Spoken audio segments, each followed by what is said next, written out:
Hello everyone, welcome to my new blog. তোমরা সবাই কেমন আছো? আশা করছি তোমরা সবাই ভালো আছো। আমি অনেক ভালো আছি। হ্যাঁ, থাম্বনেল দেখে বুঝতে পারছো আমরা পুজো করতে গিয়েছিলাম মায়ের কাছে।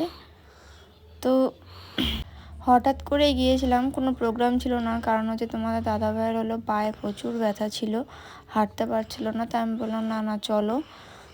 এরপরে যখন পুজো বলি হয় ওখানে, তো ওই বলি দেওয়া শুরু হলে আরও বেশি ভিড় হবে। এখনও কম ভিড় আছে, পুজো দিতে পারবো শান্তি তখন।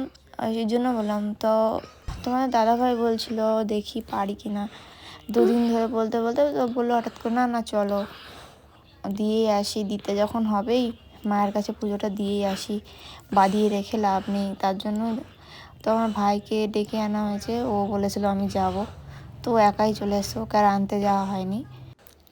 প্রত্যেক সময় তোমাদের দাদাভাই নিয়ে আসে গিয়ে, কারণ এবার আর হলো না, পায়ে ব্যথা, হাঁটতে পারছিল না। তো বাইকটা চালাবে কি করে?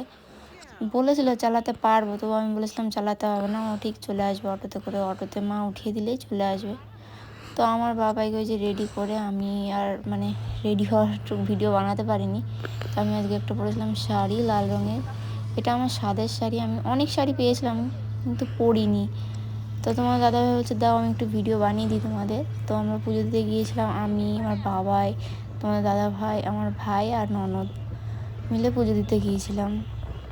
ও ঠাকুমাকে নিয়ে যাওয়ার ইচ্ছা ছিল, কিন্তু ঠাকুমার আবার মাজায় ব্যথা, তো বেশিক্ষণ বসে থাকতে পারে না, দাঁড়িয়েও থাকতে পারে না, কতক্ষণ লাগবে, অনেক ভিড় হয়।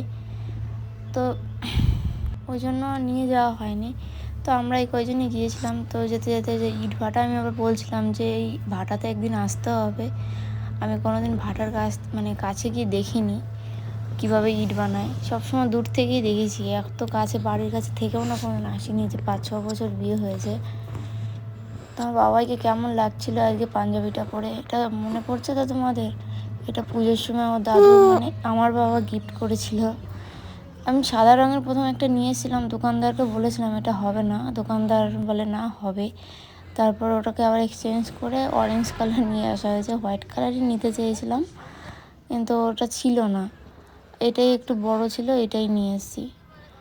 তো বেশ সবাই বলেছে না যা হয়েছে ভালো হয়েছে, কালারটা বেশ সুন্দর হয়েছে।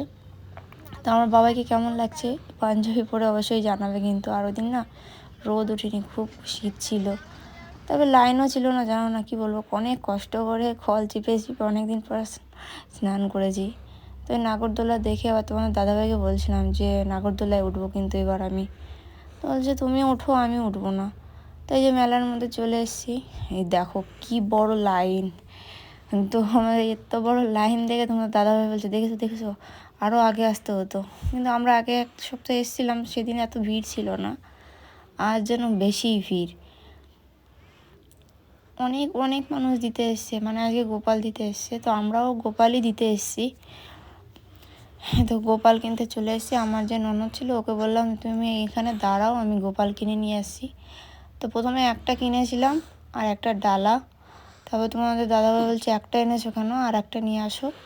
তোমার দাদাভাইয়ের মানত ছিল এটা, আমাদের যেই হোক না কেন, সুস্থ হোক, ভালোভাবে হোক, থাকুক, সেই জন্য। তো আমরা আর একটা আনতে গেছি। তো দোকানদার ভাবছে ওটা পাল্টাতে এসেছি। তা আমি বলছি কেমন হলো, দাম কম নিল, আগেরটা দাম নিয়েছে 80 টাকা, এবার কেন 60 টাকা নিচ্ছে? তা আমি বললাম না দুটোই নেবো। বলছে তাহলে 100 টাকা দাও, আরও 20 টাকা বেশি দাও। এই তো ঠাকুরের কি মূল্য, ঠাকুর কিনছি তাও তোমার টাকা দিয়ে কিনতে হচ্ছে, এত টাকা দাম। তো আমার ভাই আবার ওটা পছন্দ করেছে, দুটো দুরকম দেওয়া হয়েছে। তাও কি বলো তো, পুজো দিতে ভালোই লাগছিল, কিন্তু লাইন এত বেশি, এত দাদাভাই না দাঁড়িয়ে থাকতে পারছিল না। এই জন্য মেলাটা না ওই দিন আর ঘোরা হয়নি। মেলাটা সবে সবে অনেক সুন্দর, আমরা আগে যখন এসেছি তখন অতটাও ভালো হয়নি, মেলায় বসিনি ঠিকঠাক, এবার বসেছে অনেকটা। তো আমি এবার তোমাদের দেখাবো নাগরদোলায় উঠতে, আমার খুব ভালো লাগে, কিন্তু কেউ থাকে না বলে ওঠা হয় না, একা একা। আরে দেখো চলে এসছে, ওকে আমি লাইনে রেখেছিলাম ননদ, তার জন্য, না হলে পরে এখনও অনেক পিছনে থাকতে হতো। তা ওকে তো ভালোই করেছিলাম দাঁড় করে রেখে, তাড়াতাড়ি হয়ে গেছিলো। তা গোপাল নিয়ে ভিতরে তোমার দাদাভাইকে বলছে ডাকছি, বলছে আমি যাবো না তুমি যাও। মানতটা কার, আমাকে দিয়েই পুজো করাবে। বলছে তুমি দিয়েছো, তুমি বলবে না। তারপর ওই দেখো অনেক কষ্ট করে এসছে ঘোরাতে ঘোরাতে। আর এই যে ক্যামেরা করছিল তখন মনে হয়, আমি বলেছিলাম ভিড়ের মধ্যে ক্যামেরা করতে না পারলে করো না। আর আমরা তো চান্সই পাচ্ছিলাম না, অনেক কষ্ট করে বসে তারপর দিয়েছি। এখানে কী বলো, এইখানে গিয়েও সেই একই ব্যাপার, বলছে 2টো গোপাল এত টাকা দিতে হবে, নাহলে আমি পুজো দিয়ে দেবো না। একটা কথা হলো, আমি আমার মন মতন যা দেবো সেটাই নেওয়া উচিত না? ও মানে একটা দাম বসিয়ে দিল, না বসিয়ে দিলে হবে না। আর এই যে হচ্ছে আমাদের মা ছিন্নমস্তান। তাও ওখান থেকে পুজো দিয়ে বেরিয়ে এসেছি। পুজো দিয়ে বেরিয়ে যে প্রসাদ দিচ্ছে, আমার বাবার না প্রসাদটা খুব পছন্দ হয়েছে। মানে শুধু ওই খেতে খেতে এসছে পুরো রাস্তাটা। আর তোমাদের দাদা ভাইয়েরকে দিলাম, এই যে প্রসাদ আমার ভাইকে দিলাম, আমার ননদকে দিলাম। ওগুলো আর ভিডিও বানানো হয়নি। ওই দেখো তোমাদের দাদা ভাইয়ের মানে জুতো পরতে পারছে না, তেমনি হাওয়াই চটি পরেই চলে এসছে পুজো দিতে। তাই দেখো কাঁসা পিতল, এখানে এই মেলাতে না সব কিছু সংসারের যত যাবতীয় জিনিস দরকার সব টুকিটাকি জিনিসগুলো পেয়ে যাও। তারপর ওখান থেকে মেলা আর দেখিনি, ওই একটু ফুচকা খেয়েছিলাম। তারপর ফুচকা খেয়ে ওখান থেকে বেরিয়ে এসে দেখো আমাদের বাবা এখনও ওই মাঝখানেই বসবে, নাহলে আর হবে না। ও তো বড় হয়ে গেছে, ওরও তো একটা জায়গা দরকার।